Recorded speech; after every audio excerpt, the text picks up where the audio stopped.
So, what got you into doing this work, Chess? I've been looking back on the work through my life. And as it turns out, it's just been my natural inclination to always be a guide. Early on, my work was as an adventure travel guide. So I led treks through the Himalayas and safaris in Africa, and river raft trips and sea kayaking trips through the whales and treks down in South America. I did that for 25 years or so. And the love was going to a place like the Himalayas, going to Nepal, and falling in love. It's going to a place that was so beautiful and so inspiring, and feeling like this is what life's about. And then coming home and getting people and saying, you gotta come check this out. Like, I can show you one of the most beautiful places you've ever been. Great, sign me up, let's go. So I'd guide people to this new place, and it's new, it's unfamiliar territory, so teach them how to move in that type of territory, how to be, and how to experience that type of beauty. And now what I'm finding is I'm doing really the same work. It's just that instead of going to Nepal and falling in love, I'm going within, and I'm going deeper and deeper within. And I'm finding the same thing. I'm finding some of the most beautiful places I've ever been, some of the most inspiring, some of the most enlivening.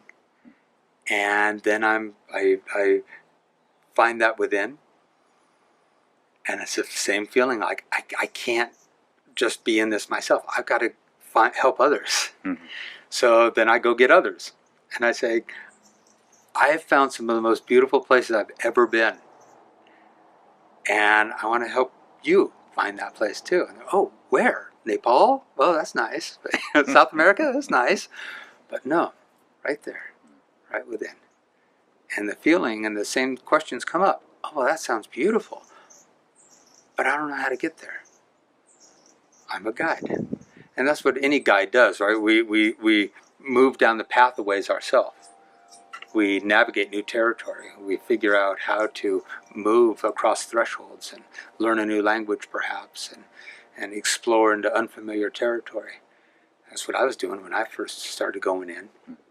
And I had my guides, but it was unfamiliar territory. I didn't know how to how do I get deeper? How do I get in? And the guides would say, well, let me show you. So that's what I'm doing today. It's the same work.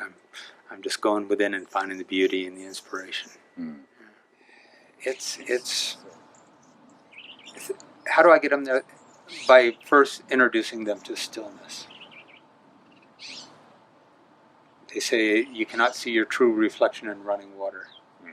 It's only in calm water, still water, that you will see your true reflection. Mm.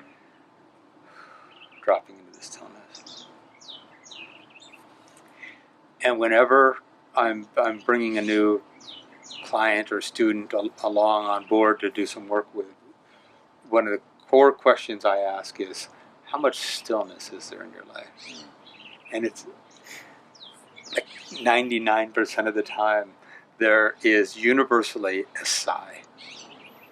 Like, and then some version of, not enough. Like, they know it. Inherently, the soul, the dynamic of life within us knows that stillness is a valuable part of our being and our doing in the world. The choreographer George Balanchine says that rest is a phase of movement.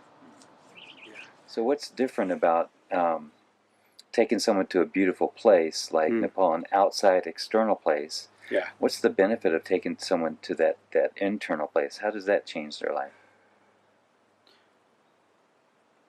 It changes their life because it turns out to be the exact same experience, except for that they recognize that it's within them. Mm. It's no longer external. Mm. It's no longer the beautiful Himalayas is what causes me to feel this sense of grandeur, this sense of aliveness. Wow. is actually finding that exact same thing within. When I used to lead the sea kayak trips down in Mexico in Magdalena Bay with the gray whales, one of my favorite things to do was to sit on the sand dunes under a full moon on a calm, calm night and listen into the bay and listen to the whales breathe. And it'd be nothing but silence. And you just hear, and you'd see the mist rising up into the moonlight, and then little baby breaths, little baby whales. And of course, in that moment, it just feels like you don't want to be anywhere else. And so you don't. Your mind isn't thinking about the future. Your mind's not thinking about the past because you don't want to miss this. And there's an amazing sense of love and beauty and connection and unity.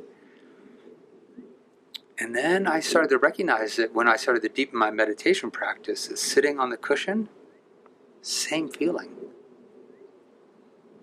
And I got it that it wasn't the whales, that experience, the Himalayas, the whales, all these beautiful things that I can remember that have brought me to that sense of peace.